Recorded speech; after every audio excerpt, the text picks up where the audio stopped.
You know, I saw the president CEO in him, but I also saw the salesman in him. So of him being such a controller, to all the things he did, always being such a numbers guy for starting for Acme all those years, and to what he's become, he's the full package. Do you want to be a company where the CEO is a picture on a wall or in a magazine, or do you want to be a CEO who knows who makes the difference in your company? You know, Dennis is our leader, and he does an excellent job of leading our company, not only in the relation to our operations and our internal Acme associates, but throughout the industry. I think he's a good figurehead for our company and represents our company well in all areas.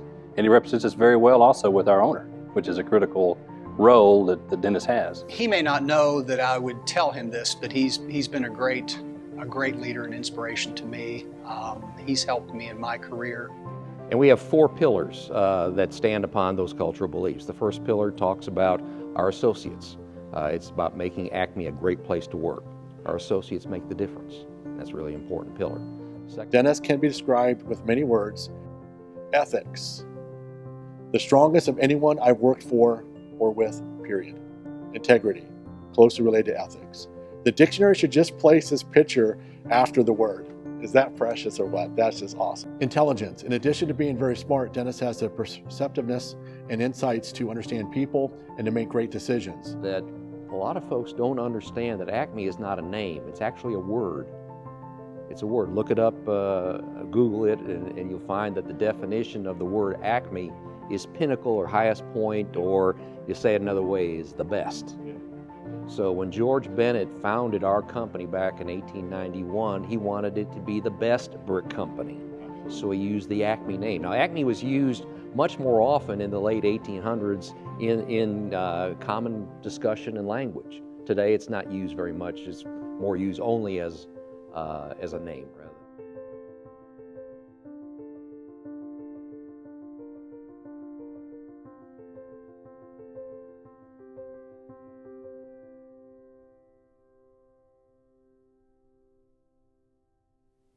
Dennis, thank you so much for taking time out of your busy schedule to do this today, and I cannot tell you how much I appreciate it. We're going to catch a moment of time with you, talk about some of these different hats you wore. You're president and CEO of Acme Brick.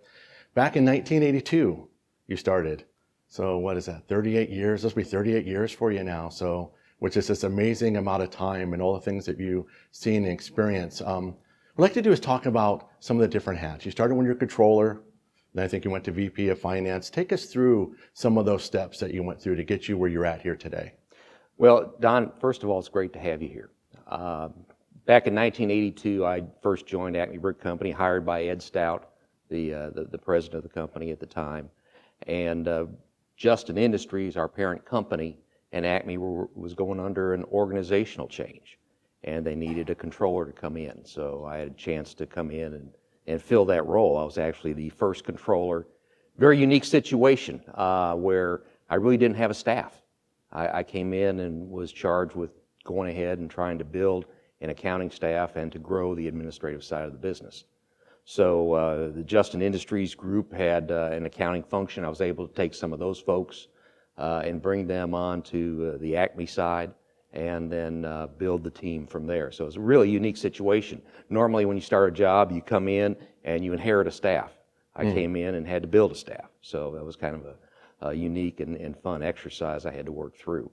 But then beginning to work and learn all about the brick business was an amazing exercise for me because I'd come from a different type of industry. I'd come from public transportation. So a difference from a service organization to a manufacturing organization was a growth path that I had to work along pretty quickly. And that path you went, so mostly it's all the number side of it for the most part in the beginning, even as you came up with time to become president or CEO, right? It was really from that aspect all the way through, right? Yes. Certainly came up on the finance side. Eventually, in addition to accounting, became responsible for the credit function, information technology. We called it MIS, Management Information Systems, way back then. And took on various additional administrative roles. And all through that time, I was trying to connect the numbers to what was going on in the business itself. So creating that connection gave us a chance, or gave me a chance anyway, to understand how the business worked and what levers to pull to create better financial performance for the company. They call you the great statistician. So we're gonna reveal some of that as we go through that whole journey. But right now you're at probably just under $500 million in revenue a year. You have, I call them initially with you around over 2,000 employees, but they're associates. I want to get into that a little bit in a minute.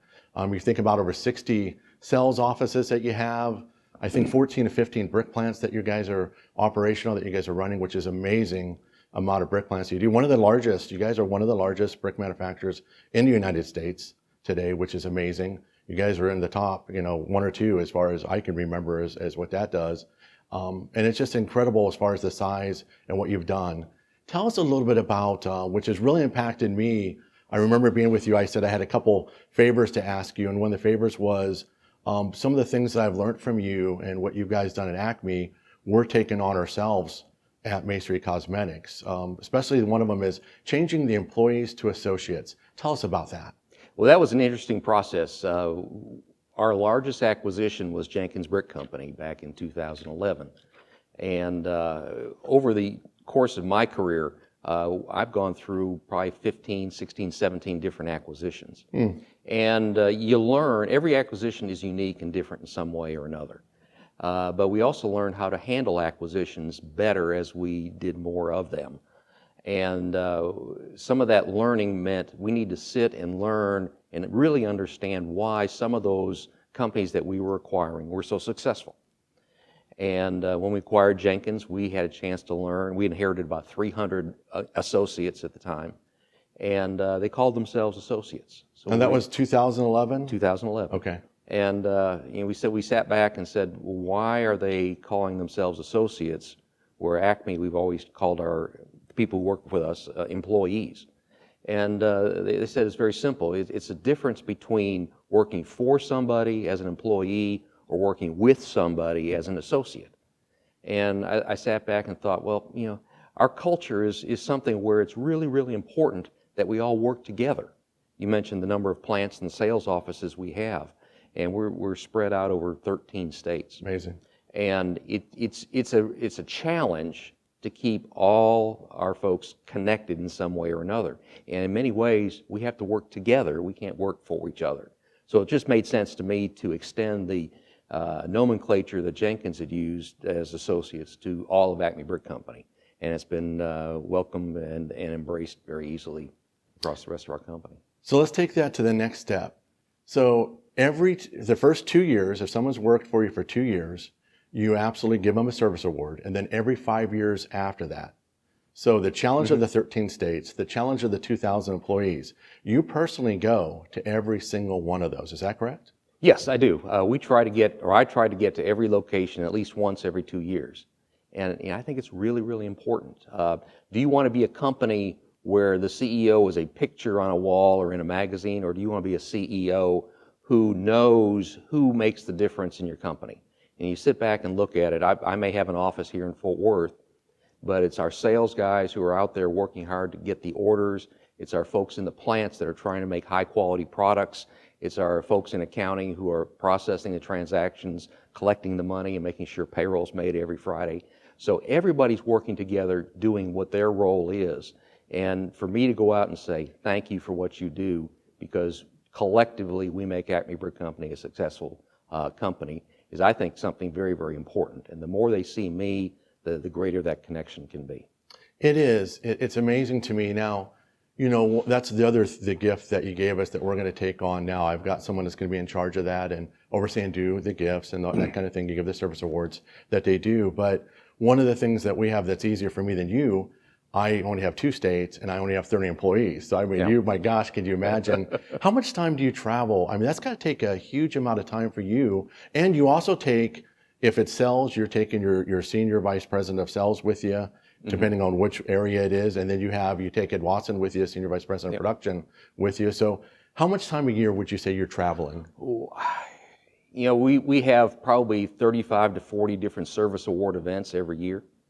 So, 50 weeks in a year, that's 1 day a week for most of the year. Wow. And that's fine. That's fine, because in addition to going out and seeing the folks and shaking their hand and seing what their challenges are, we sit down and have an individual financial review and performance review at the same time. So we have a chance to really understand what their challenges are and how perhaps we as a company or what I can do to help allow them to be even more successful. And it's really unique, Don. You travel around the country as well as I do. And in every market, there are different challenges. There are different competitive situations. It is. There are different nuances that you just can't paint with a broad brush. So you really need to get out there and understand and embrace what's going on.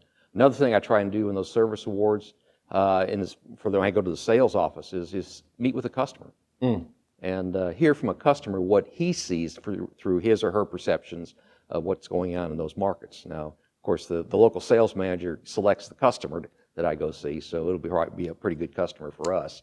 And I usually hear that our guys are doing a pretty good job. That is awesome. No, that is. And that's one of the things from your experience, we'll talk more and get into this as we go on, is being a numbers guy, how you involved into so much, much more.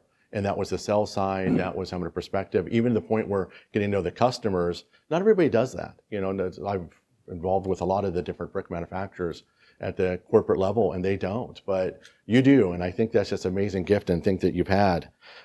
Jenkins, we talked about that 2011. They were about the quarter of the size of you guys when you purchased them, so that was a huge transition as you go through, and you're talking about coming through as far as employees to associates. Tell us some of the challenges that you had with that, because did you actually take on some of their sales offices too, right? Yes. They became part of yours. Tell us a little bit about that. Yeah, that was a great acquisition for Acme Brick Company, where Jenkins, we had done business with Jenkins off and on in various markets. We had sold some of their brick in our sales offices, and they had sold some Acme brick in some of their sales offices. But in terms of geography, they matched up very nicely as an expansion for us. So when we acquired them in 2011, they had 16 sales offices in Alabama, Florida, Georgia, Eastern Tennessee, into South Carolina, and that allowed us to extend our footprint in that direction. The challenge, though, was in any acquisition, and in this acquisition in particular, I was working with Mike Jenkins with the acquisition, and as any owner typically who goes through this process, they don't want you to come in and meet all the associates. So they didn't really know what was going on. We didn't have much of a chance to really understand the type of associates they had, the type of managers they had, the type of leaders they had. But once we got to learn who they were and what they were, they fit very nicely with Acme. And here we are some 9 years later, and many of those managers are still in place today, working fine, and we've been able to assimilate them, and it wasn't really a substantial culture change for most of them. You know, Acme Brick being one of the largest, and I actually was a competitor of Acme Brick through my brick years and selling and all that kind of stuff. Mostly I'm up north though, so it's not like we saw you all the time, but I always thought of you as a national company, coast to coast, but what I've learned from you is you're regional. So Jenkins really was a regional purchase to strengthen, you know, your homeland or Acme territory, if we want to call it, all the way through. Not that you don't ship brick all over the country, but basically, you know, you've always visualized, even when you're that statistician we talked about, it was studying the region, studying that area, right? That's where you really focused on all that time. Yes, you take a look nationally, and you're right, we do sell maybe 5% of our total sales outside of our core direct sales locations. So we are national in some manner, but we are predominantly a regional business. And you know the brick business, Don. A natural market for a brick plant is usually a 250 to 300 mile radius around the plant. Yeah. So in many ways, we're a series of small businesses. We're not one large company. And one of the things that we did, my predecessor, Harold Melton, did was work on building the Acme brand.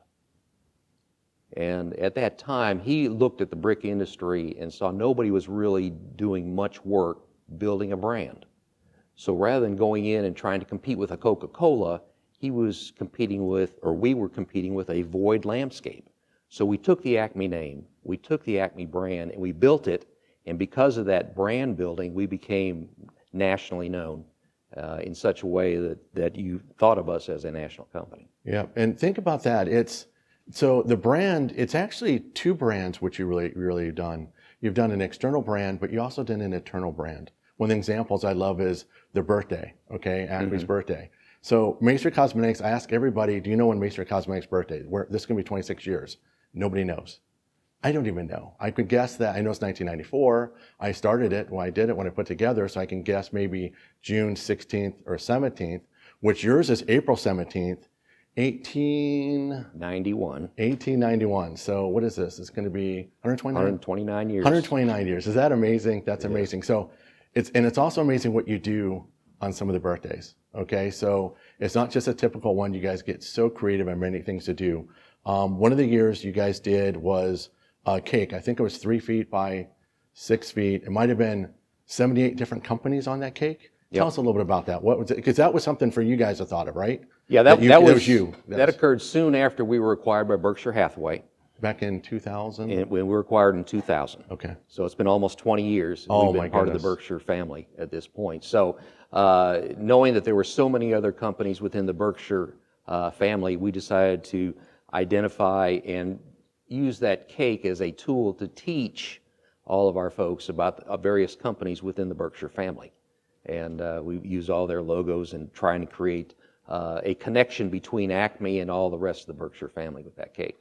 Oh my gosh. And then one of my favorites was Baby Clay.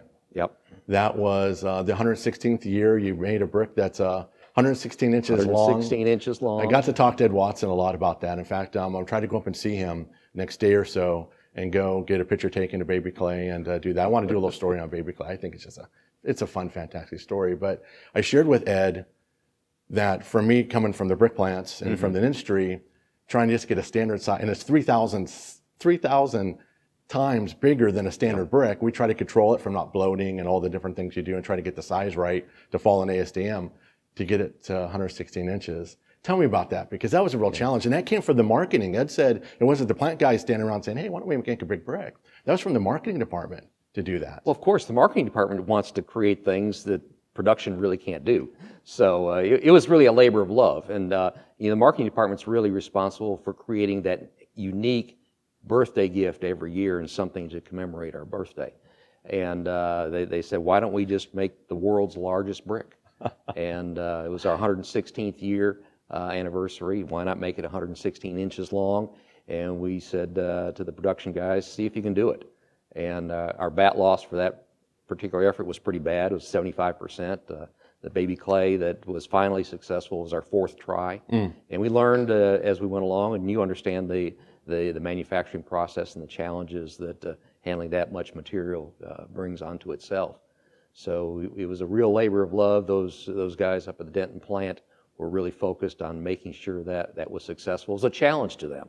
And they enjoyed that challenge. They embraced it. Well. It was a Guinness Book of World Records. Yes. And I shared with Ed in my lifetime, and I know that they do the records to be broken, but I don't know that one will ever be broken. And Ed had teased, he says, well, maybe we got another year or two. Maybe that's another challenge that they do it again, But even, I even said to him, what'd you do? Turn that thing on its side or on its edge and try to run through a tunnel kiln? I mean, I'm thinking about the size of it, over 9 feet. I mean, that's just amazing, if I remember right. And 9,300 pounds, by the way. So even the density of trying to get all the moisture out of that just is incredible. That's why it's Baby Clay, the birthing of 9 months or whatever. But that is one heck of an achievement. And it's on a truck, and it can go to a parade or anywhere now. I mean, you just had it in a parade not long ago, right? Yep. As far as that goes. Yeah, we had a little deal in Arlington, and the city of Arlington contacted us and wanted to know if Baby Clay could make an appearance. And we were happy to do that. And it says a lot about the brick business. It reinforces our brand, and it's something very, very special. So, tell us about the Fort Worth Water Gardens. You guys took about 2 days. You set up over 4,300 brick on edge to tumble like dominoes, and it was just something creative way to do something with brick. And you got to tumble the first brick, and for them all to fall like it did. Do you remember how long it took for them all to fall? Do you remember that? It was really not very long. It took maybe a couple minutes at the most for them all to topple. But again, that was another one of our birthday celebration situations. And you see on Facebook or other places where somebody sets up a gazillion dominoes and it falls down here or there, wherever. And marketing came up with an idea, why don't we do a brick topple? So we used the Fort Worth Water Gardens as our scene, and hired a guy to come and set those up. And for me, it was really a tough job to knock over that first one, and was on its way. I did. I looked it up. 4 minutes to knock over 4,300 brick. And I know a couple were shapes, but if you probably, as you set those up or they set them up, they probably took a couple out just in case of a mishap happened, right? Yep. You got to do that every time. So as kids playing with dominoes. But what's some other stuff that you have of stuff you guys have done for some birthdays? I know you do gifts for everybody. All the employees get a gift for birthdays, and you do some themes over the different years, right? You do some different themes. Safety, you did tires. Tell us a little about some of the thoughts behind that. Yeah, so, first of all, why did we do that? Why did we start celebrating our birthday? For one thing, that's a good started 129 years ago. There were a lot of people who have come to work for Acme Brick Company, and it's a matter of passing along this company, this entity, from generation to generation. Okay. So, it's really important to understand our roots, just like it is important to understand the roots here in America, why we're here. So we celebrate that birthday each and every year. And it also goes in, everybody has a birthday, right? And everybody gets a birthday card and celebrates their personal birthday. But what better way to try and connect everybody that works for our company by celebrating our birthday in a collective way. So we have birthday celebrations that occur all across our company.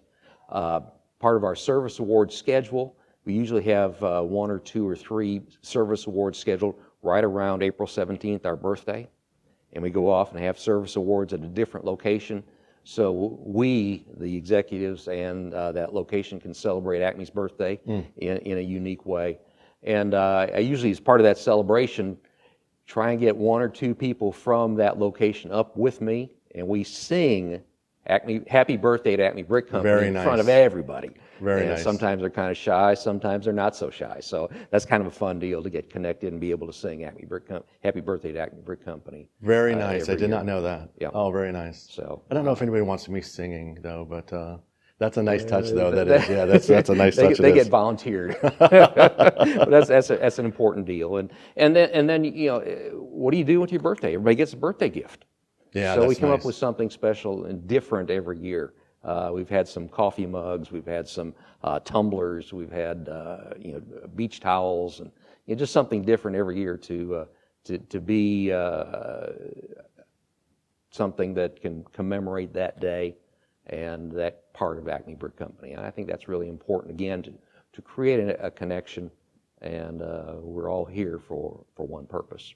And that's that internal branding. We talked about the external, but that's that internal branding you're doing, because now some of those things are at their homes. Their family sees it, those kind of things, where it's towels or whatever it might be, that's there and they use it, and then they want to have more of that. Or chairs, when you've done chairs. Yep. You go out to a park or whatever, and it's more branding they see, and they're proud that, hey, this is a company I work for. Yeah. That's something I'm part of. And it's more than just a paycheck every Friday. More than just a maybe paycheck. A little something. It may not be much, but at least it's something, and the family can recognize that the company's done something a little bit more that they can use. No, that's awesome. That's very good. Dennis, let's talk a little bit about Acme culture beliefs and take that to the next step into the DDK philosophy, the leadership philosophy you have. Talk Okay, about that. 2 different subjects altogether, but let's talk about Acme's culture first. Being a company that's 129 years old this year, our culture didn't just start last year. It's something that's been ingrained in our company for many, many years. We went on a run where we had increasing sales 19 consecutive years. So our job was to do more and better year after year after year. And then the Great Recession hit. And we had to suddenly sit back and say, okay, what are we all about? What do we need to do? Around 2008 is when you really saw the effect? About 2008 or so. And so we started to say, what we really need to do is define what we're about, because we have people that are joining our company that really didn't appreciate or understand the long history that went to come about for Acme Brick Company. So we went about and we tried to define, and we did define our cultural beliefs. And we did this, we actually started it in 2011. Okay. Where we wanted to document what our culture was all about. And this was at a time when we had just acquired the Jenkins Brick Company. Yep. And we inherited 300 associates and several managers. And I thought it was really, really important at that time for them to be involved and participate and get some ownership in the definition of what the new Acme culture would be. Okay. So we sat down in a retreat for 2 or 3 days and defined a series of cultural beliefs, what we were all about. Doing the right thing, creating lifetime customers, and so forth. So we created a documented set of cultural beliefs that we could go out to every location and tell our associates, this is what we're all about. Okay. This is our foundation. So we did that in 2011, and we tried to create a language that helped define what Acme Brick Company's culture was all about. It wasn't a matter of trying to create something new. It was what we had always done. But it was actually reducing it to language and to words and to how we talk and how we address things. That was really, really important. So we took that forward a few years, and we decided to build on it as well. And we put together a strategic framework around which we would then define a vision statement. So we're just kind of building it up from the base itself. And so we have our cultural beliefs, which are still in place today, well defined. And sitting on those cultural beliefs are 4 key pillars. The first pillar talks about our associates. It's about making Acme a great place to work. Okay. Our associates make the difference. That's a really important pillar. Second pillar talks about delivering industry-leading customer service and satisfaction. One thing to deliver industry-leading customer service, we want our customers to be satisfied, because our customers are the ones that provide us a chance to be successful. The third pillar talks about exceeding our profit goals. We have an owner, and he expects a return on his investment. So profitability is an important element of our strategic framework as well. And finally, strengthening and supporting our communities. We operate in many communities all throughout the Southwest and the Southeast, and it's important to give back to those communities. So that's what that fourth pillar is all about. And we do this with a base of our cultural beliefs, and we end up delivering that to our vision statement. And that all goes together and creates a nice framework for all of our associates all across the company to work. So the 4 pillars is really your foundation that you're basing this business and vision on, really. Yes, and it gives every associate something that they know what we're all about. So they know the type of company that they're joining if they are hiring in. They know what's expected of them if they're an associate, and what we all aspire to be. So let's get into the DDK Leadership Philosophy. Tell us about that. I think that's something really important and key in everything you're doing. Well, certainly, Don, I didn't join Acme Brick Company with the DDK Leadership Philosophy already in mind. Over anybody's career, you need to listen and learn and process and evolve over time. And when I was asked to fill the role as President and CEO of Acme Brick Company, I knew I had to be the leader and provide a leadership style that I wanted our team to follow and assimilate to. So I took a look at things and came up with basically 6 points. Okay. We were part of Berkshire Hathaway. So first of all, you need to do what the boss says. Yes. If the boss tells you to go jump off the cliff, and you don't want to jump off the cliff, maybe you need to find another company to work for. Sure. So you need to do what the boss wants you to do. So that's really the first key. The second key is to have a vision statement. And that vision statement needs to tell everybody in the company where you want to go as a company. And if everybody has an understanding what the vision is, you know what direction you're going, you know what you have to want to accomplish over time, and so forth. So having that vision was the second important principle. Third principle was to have the right organization in place. And depending on the size of the organization dictates how you want to have that organization function.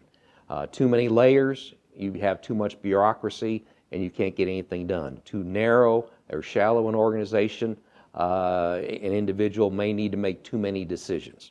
So you need to have the organization right for the size of your organization to help achieve that vision. So third element was make sure that the organization is structured properly. Fourth element is that you need to find the right people to fill that organization. And this doesn't always happen in the real world, and doesn't always happen at Acme Brick Company, but you want to try and find the right people to fill those roles. If you want your organization to work right, you need to find those right people, and then that's another step along the way. So that's the next principle. The fourth one is to give them the tools to be successful. If you're bringing in the right people to fill those roles, you need to give them the tools to get their job done. You don't need to constrict them by not giving them the tools, whether it be economic tools or leadership development or whatever. You need to give them the tools so that they can grow and evolve and help you achieve the company's vision. And then the last step, I think, is to get out of the way. You've got the right people with the right tools filling the organization. You need to give them the breadth of space to do what you need to get done. You don't need to micromanage them. And that's kind of what I've tried to put together here at Acme Brick Company. And we have some excellent executives who I think fill those roles very, very well. They do. So I don't have to sit and look over their shoulder all the time. I know they've got the right philosophy in mind, the right approach. I've given them the right tools. They need to go off and execute. And then if everybody's executing their part of the game, we have a better chance to win.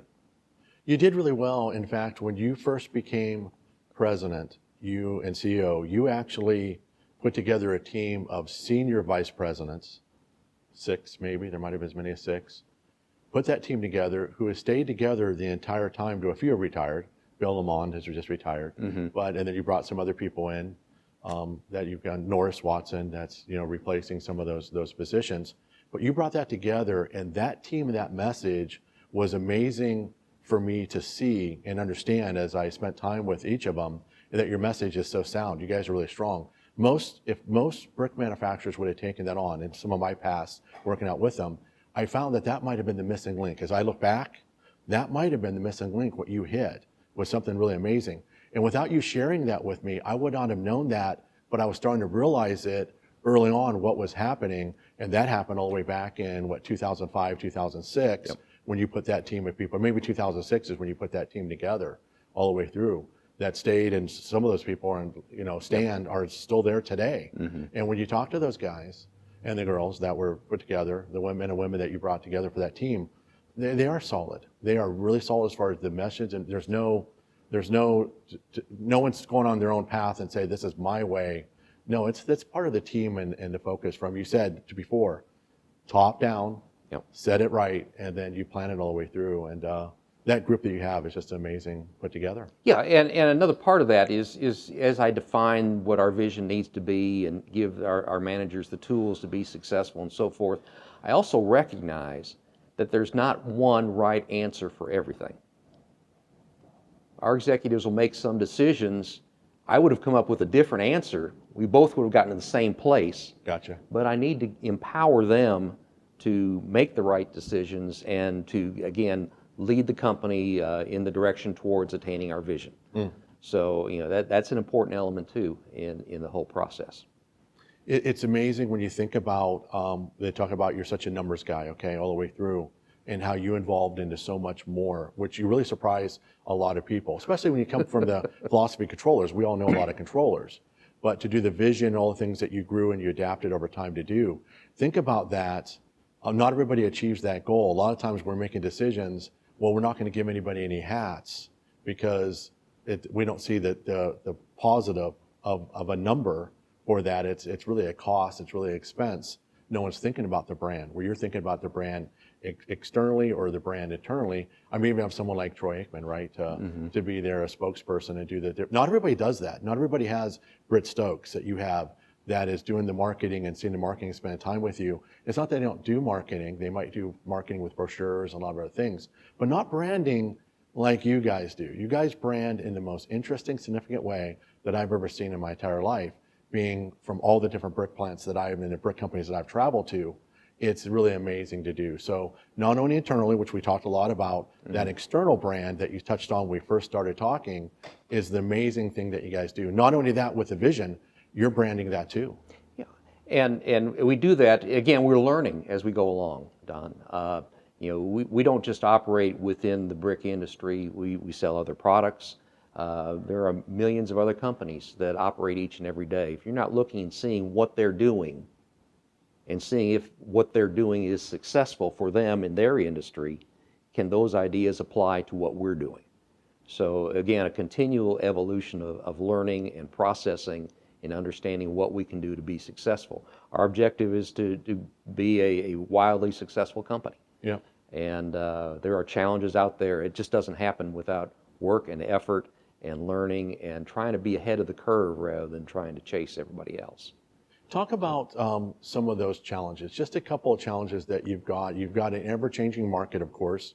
You know, that's one of the biggest ones. But from where you sit, what do you see? Well, certainly the biggest challenge is operating in a cyclical environment. And there are good years, there are bad years. Home building has always been cyclical, and some of the biggest challenges I've had as CEO is managing this business through the Great Recession. For many years, we were operating our brick plants at full capacity, selling everything we possibly could and looking for other acquisitions to continue to grow our sales over time. And when the Great Recession hit, the game changed.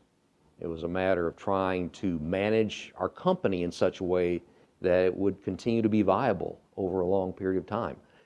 Some of the things we did, we had to eventually close several of our brick plants. Yes. We slowed them down. That wasn't enough. We ended up closing them and laying off over 1,000 of our associates. Oh my. Bad thing. You know, you come to work every day for 30 years, do what's expected of you, and then someday we have to say, we can't continue. We have to let you go. It's a hard thing to do.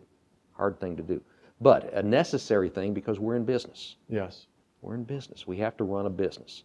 So we closed down some plants. We cut back on capital spending. At a lower sales level, you don't need inventory at the same levels that we had. True. So we reduced inventory levels. We managed our cash flow. And that's really important as we drove through the depths of the Great Recession. So, understanding that there's more than just an income statement in the financial world. There's a balance sheet you have to manage. You have to manage your debt. You manage your cash, your inventories, and so forth, receivables as well. So managing all those things in a measured way, not only to sustain your business, but to also gear it so when the recovery does come, we're better prepared than most others. You had shared that you cut back production. You were hoping it was just going to be for a couple of years. It went much longer than that. But one of the visions that you had early on was to keep the sales offices going. You had the bucket, the sand, fist in the bucket of sand. You pulled out and can you get it back to where it was? You did not want to lose that presence in the markets. Talk about that, because that was interesting, because that was still a challenge for you, investment, keeping those places open, keeping the lights on, keeping people in place. But when that thing turned, you wanted to be ready. Yeah. Certainly, it's never good to shut down a brick plant, but we were able to do that because we had no sales demand on some of those facilities. But I thought at the same time, with all the sales offices we have in individual markets, again, a series of individual businesses, if you close up shop, you lose your market presence in that locale.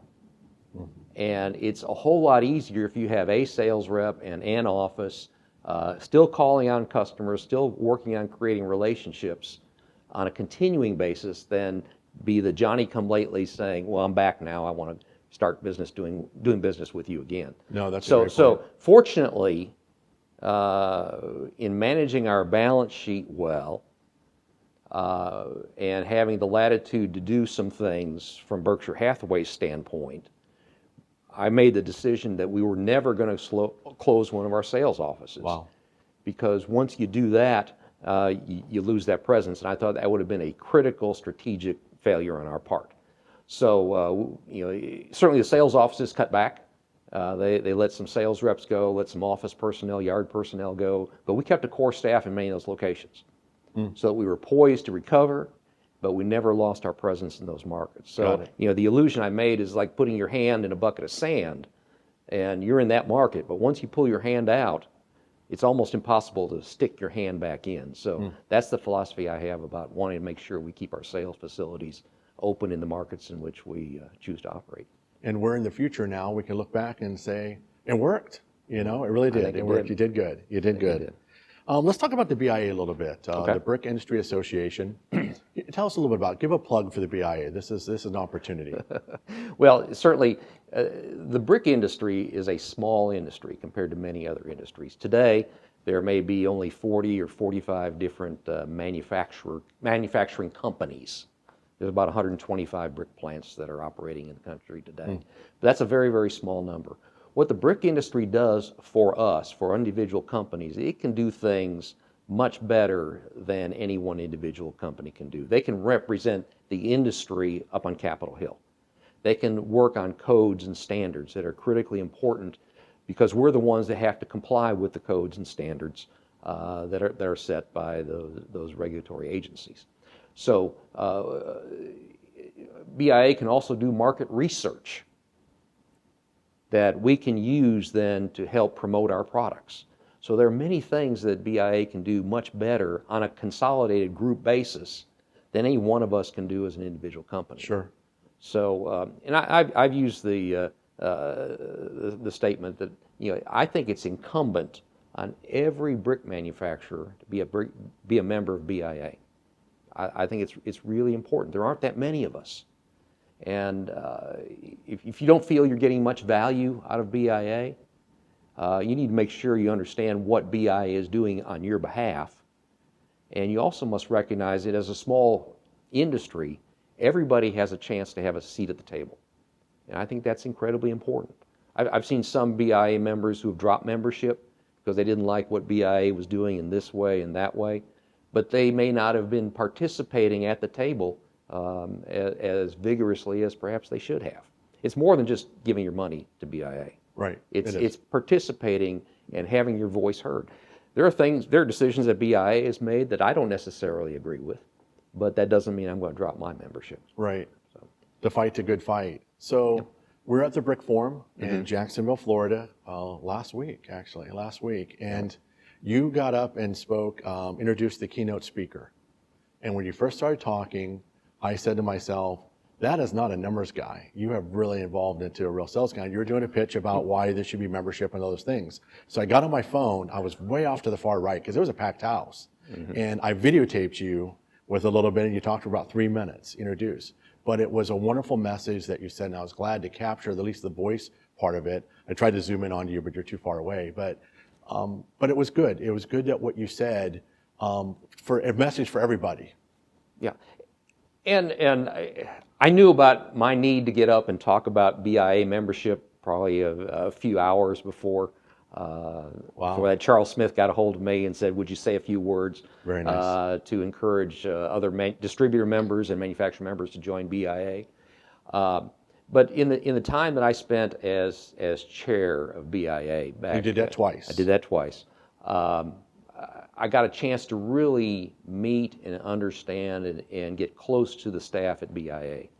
And there's some wonderful people there that are as passionate about the brick business as we are. Absolutely. And for somebody that's not an employee of a brick manufacturer or distributor to have that type of passion for what we do, they're pretty special. Yeah. And I think it's incumbent on us to support them as well as we can. That's why I asked them all to stand up so that we could see who they were and recognize that the dues we pay their salary because they're the ones leading the charge in many ways, fighting for us. And they deserve our support. They do. And I didn't know this till Norris Watson told me the other day that, and he's been a part of the BIA with you all these years. I mean, he goes way back in time, even back to the Jenkins days that he has. He shared that they had a lot more employees at the BIA back then than you do now. And I did not know that. There was a lot more people, wasn't there, involved with it? So the numbers have dwindled too. Yeah, that's a whole other story. The numbers, the staff today is probably about half of what it used to be. But it was also important to look over time what I saw in the brick industry associations over the last 10 or 20 years, where we had a separate brick industry association, regional association here in the Southwest. There was a different one in the Southeast. There was one in the Heartlands region in the Upper Midwest. Western states had their own organization. And then you had BIA National. And none of them were affiliated with each other. So we didn't have a unified message. we didn't have a unified message. I didn't think that was a good setup. So as part of a strategic planning effort, we said, how can we, as an industry, create a unified message? And one of the things was to create that affiliation with all those regional associations. So at the time, I was chairman of the Southwest Brick Council as well. And I said, well, let's start this process. And I said, let's make the Southwest Brick Council merge into BIA so that we can start to have some unified messaging. Yes.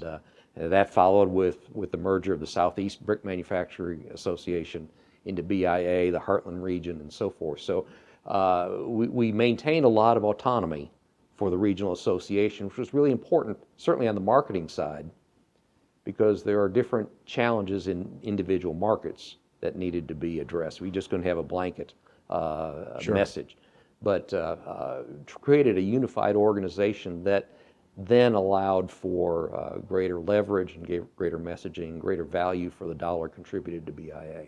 Think about you're talking about the marketing side, but actually even the number side of you put it together, because when times got tough, there wasn't the money there to fund everything. So merging all of them helped for that to survive. Yep. Because independently you could have dropped to you were able to bring it all together Yep. under one house. So yeah, that was timing fantastic. is everything. I talked recently a few minutes ago about how Acme had to manage through the Great Recession. I was also serving as chair of BIA at the same That's time. so crazy. And had to make sure that BIA didn't just blow up and crumble onto itself for lack of funding. It could have so easily. Yeah, because no one had any money at that point. It just wasn't the few. It was everybody was hanging on to survival mode, really.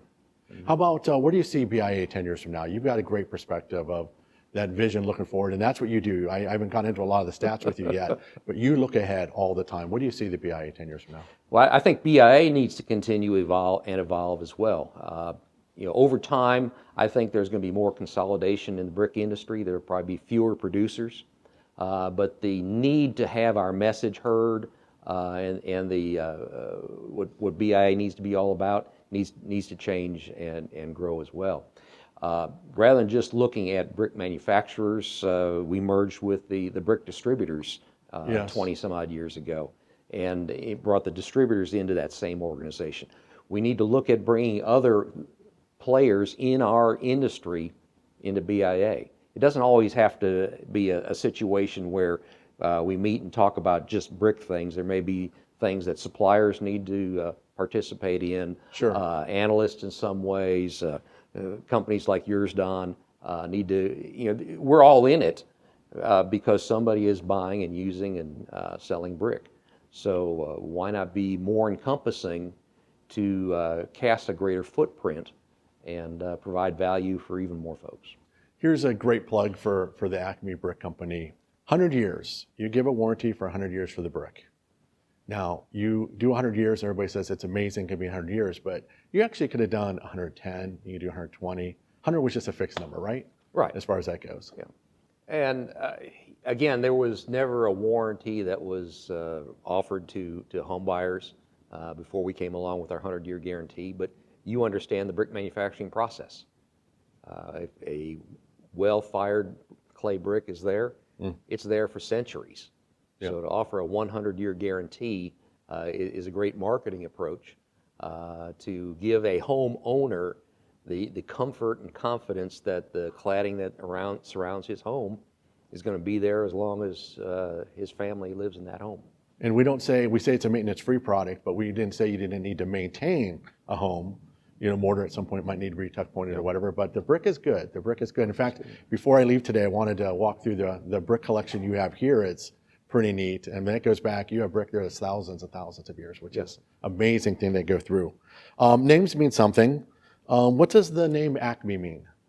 Well, Don, that's kind of a story I tell a lot of times. When I introduce myself to some people who don't know me and learn that I work for Acme Brick Company, two things kind of pop up in mind over and over again. One, do I know Troy Aikman? And two, tell me about Wile E. Coyote and the Roadrunner and Acme. Oh my gosh. And that just comes up over and over again. Now, founded in 1891, that was before television. So Yes. Acme Brick Company, Acme Press Brick Company predated television and the Road That is Runner. true. So we were here before them. That is true. But I then go on and say that a lot of folks don't understand that Acme is not a name. It's actually a word. It's a word. Look it up, Google it, and you'll find that the definition of the word Acme is pinnacle or highest point, Yep. or you say it another way, is the best. Yep.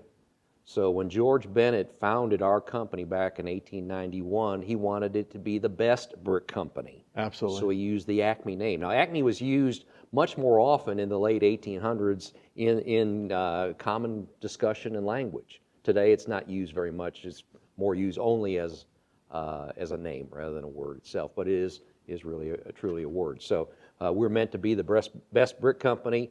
George Bennett set the bar pretty high for us, and that's our objective, to come to work and make sure Acme Brick Company is the best brick company every day. You have done really well with that, and it's funny, I've got a couple quotes from some people, but ethically, moral, right guy, your compass always points north. A great sense of understanding. Reputation is important to you, always has been, and it's also important to your people now. Tell us about that. Where that reputation, when you grabbed a hold of that and you said, this is my indicator to point north always. Well, a couple things come together there, Don. First of all, when I joined Acme Brick Company, I didn't know much about it, but I found once I was there that this was a company that had a high degree of morals and ethics and wanted to do the right thing each and every day. And I really think that is one element that Warren Buffett saw when he came to visit Fort Worth and to buy Acme Brick Company back in the year 2000. So he saw that our company's philosophy and attitude towards morals, ethics, and reputation were consistent with what Berkshire Hathaway was all about. So that, I think, was one element that led to the ultimate acquisition of Acme by Berkshire. Warren also sends out a letter to all the CEOs once every other year talking about reputation. And he said our first rule is to maintain Berkshire's reputation above anything else. And that reputation is more important than profits. He actually says we can lose money, we can afford to lose a lot of money, but we can never afford to lose our reputation. Wow, He that's says amazing. He says so many things much better than I could or most people can. No, that's well done. But that's what he's all about. That's what he expects of us as a Berkshire Hathaway company. Perfect. So as CEO, personally, I want to be able to lead a company that I'm proud of. And my boss is in alignment with that approach.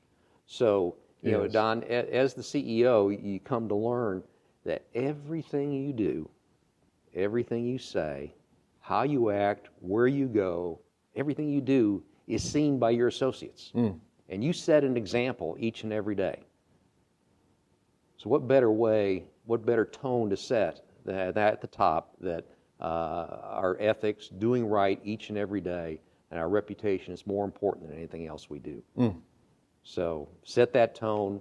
If folks don't necessarily align with that, they can go somewhere else. Sure. That's not who we're about. Sure. But we're about our reputation.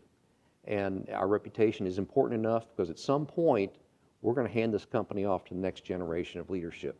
Absolutely. We want it to be something that the next generation will be proud of as well. No, that is so well said. That is, when I talk about that moment of time, if that's something to inspire somebody, that is it right there. I mean, that's a home run. That's a home run. Thank you. A few fun things. Okay. Favorite movie? Wow. Sports guy. I like that a lot. Miracle. We just saw that on TV again. It's been 40 years since the U.S. hockey team beat the Soviet team. Yeah. I grew up playing a lot of hockey. Yes, you have. In high school, so that was a great movie to watch. We have. I read somewhere where one of the responses was, favorite movie is whatever Connie's watching. Well, that too. Absolutely. How about a special moment? Let's do a little plug. We don't get a chance to do that too often, and the people in our lives are some of the most important people that there are for us. They're also part of who we are in building our character and building your character. Touch a little bit about Connie and then Stephanie, and let's get into Jason. Just give us maybe a happy moment of each. Okay. Well, Connie's been with me all along my Acme career. I met her through the company I worked with before I joined Acme. The transit, right? Yeah, the transit business. We got married after I'd been with Acme just a few months. So our anniversary, as well as my anniversary with Acme, are pretty much in alignment. Oh my! So she's seen my evolution through Acme Brick Company grow over time, and I have to give her credit. In order to do this job well, and we talked about the travel and the need to be connected and involved, not only with the company but with the industry association and so forth. That takes a lot of time away from home. It does. And she doesn't like it all the time, but she understands that it's an important element of what our life is about. So I really love her for that, and she understands that that's part of what we're all about. That is so neat. So how about the kids now? Got kids, Stephanie? got a few kids. Say I've, like many families today, my family isn't necessarily the traditional family. I'd say typically we have 3 kids. One of them's hers, one of them's ours, and one of them's neither of ours. And Stephanie is our daughter, and she's grew up with us, went to TCU as well. Oh, really? Wow. And so she's a Horned Frog, even though I gave her chances to go to other schools in Texas.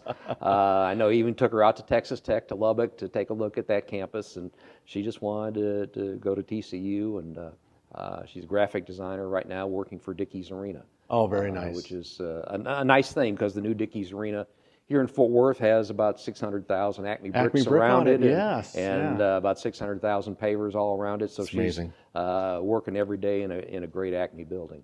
Now you do the, you've been involved. You talked about hockey and sports and hobbies. You like to golf. There's fishing, but I hear that Connie's the only person that can really outfish you, right? Is that true? Yeah, she has a passion for fishing, and we have a place out on the lake near Fort Worth here, and a lot of times we'll be out there, and usually about 10:30 at night, she's ready to go fishing. And in the business world, that's not necessarily my time clock. So I crash out shortly after that. I get up the next morning, and she's still out there fishing. Wow. And I go out there and see how many fish she's put in the fish basket, and she just loves to fish. That's a passion of hers. She does pretty well. So Ed Watson tells a story about a rivalry with Texas Tech. Yep. And you've had him a few times, which went into overtime and double overtime. And I'm here to try to be the mending guy. Ed does not know this, but can he ever come back with you again? Is there a chance in the future? So you guys, they're playing each other at home this year. It's going to be on your home field. Yeah. Well, maybe. Depends on how well he acts and whether his unit costs are on budget or not. There you Let's go. Put it that way. Okay. No, that's really good. No, that's a lot of fun thing. We all, many of us went to school and to colleges and universities. And to foster those rivalries is a lot of fun. It is. We work hard every day. We know what we need to get after. We know we need to get work done. But if we can be smack talking a little bit about this, that, and the other, that's kind of fun too. And yeah. When we bought the Jenkins Brick Company, the passion they have for those SEC schools is incredible. I mean, between Auburn and Alabama and Georgia and Tennessee, those guys really get after it to a level which I think is much greater than what we do here in the Southwest. But it's all fun, and we enjoy that, and that helps breed a little more connection amongst all of us. It does. It does. No, it's good. Have you ever named a brick? No, they don't. No. We're working on right now. We're going to call it the DK blend, and it's going to be purple and white. Purple and white. Going to be a big seller, I'm sure. Oh my gosh. Yeah. Well, maybe in one of the neighborhoods that's over here, so that we do. So we actually do have today an actual brick with your name on it. All right. And that's for the class of 2019, and okay. That's just something to show a little bit about our appreciation that we have for you, and also have a little plaque for you to put on the wall. But Dennis, I just want to tell you, you're just one fantastic guy. It's been an absolute pleasure to get to know you and know about you, and the hospitality, I got to tell you, is second to none. I just, usually the brick manufacturers have a welcoming where they have an open welcome mat for you to come all the way through. Mm-hmm. Everybody I shared with Norris, Sioux City Brick doesn't always have that, but as far as everybody else they always do, but you guys are second to none. You really are second to none. And I want to thank you for being part of the Brickman's Hall of Fame. You appreciate it, man. I really do. I appreciate it a lot. It's a privilege and an honor to be part of the Brickman's Hall of Fame, and to do this, that's who we're all about. And this is what I want Acme Brick Company to be known as. Well, I'm thanking you for the gifts. I'm thanking you for the gifts ahead of time. Dennis. Well, Don, this is our Walter R. Bennett brick collection that we have here in Fort Worth. We have brick from around the world, and a collection that has grown over time, but some really special bricks. Here's one here from the Roman Forum that we think dates back to about 600 BC. Wow. So that brick there itself would be 2,600 years old. That's amazing. It's amazing. Probably the best brick we have in this collection is one from the Great Wall of China. Okay. Imagine trying to get that through customs today. Tell me about Dennis Knautz. What does he mean to you and the Acme Brick Company? You know, Dennis is our leader, and he does an excellent job of leading our company, not only in the relation to our operations and our internal Acme associates, but throughout the industry. I think he's a good figurehead for our company and represents our company well in all areas. And he represents us very well also with our owner, which is a critical role that Dennis has.